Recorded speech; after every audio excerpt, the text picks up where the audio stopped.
Welcome to Should You Rent It, Flip It, or Run National Roadshow, and I'm Terry Records. Hi, I'm Jason Nordhougen. And we are featuring the North Dakota Oilfield tiny house movement. And so bear with us and explore North Dakota with us in the dead of the winter. And behind us you can see a sign. It's called ND Indoor RV Park. And that is the world's only indoor RV park. We're going to show you where we found a place for our RV because we travel the United States doing Should You Rent It, Flip It, or Run National Road shows. So bear with us and explore. So the tiny house movement in the oil field is by necessity. You know, what happened is there's lots of oil. And this area was predominantly ranching. And so as it boomed, and our economy also plummeted about the same time period, a lot of people moved out here from other states looking for work and looking for good wages. I loved the people we met during that time period because they were genuine. They all came from different walks of life, and they were doing something different to make money for their family. As far as housing goes, there is a shortage of available low-priced housing. So that's why we're seeing lots of these tiny house options, because the people who get here, they don't have a place to live.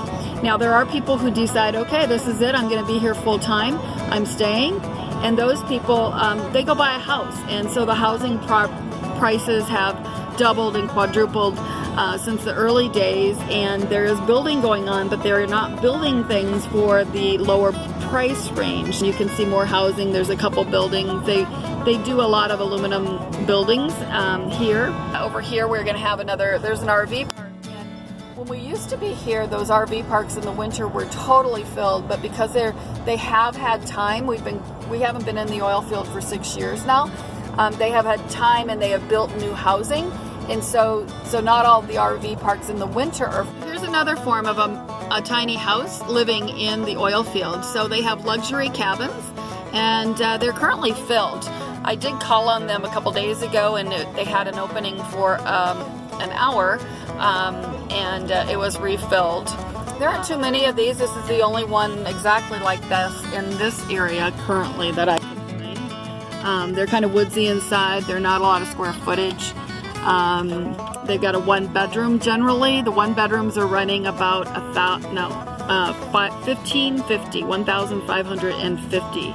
They have a front porch and a back porch. It's kind of nice. It looks over a field, you know, there's still other activity you can see. There's other tiny house housing across the way there, and those are little places they put up for guys to stay in as well. So this is another option, and they do provide furniture with these. Coming up is what people might call a man camp. A lot of times it's men, but they might have their families here as well. And a lot of times what some of the bigger companies do is they rent a space like this for their guys to be able to sleep. So they just kind of threw these up, manufactured homes, and added a deck, and they're occupied. And my guess is these are probably furnished as well.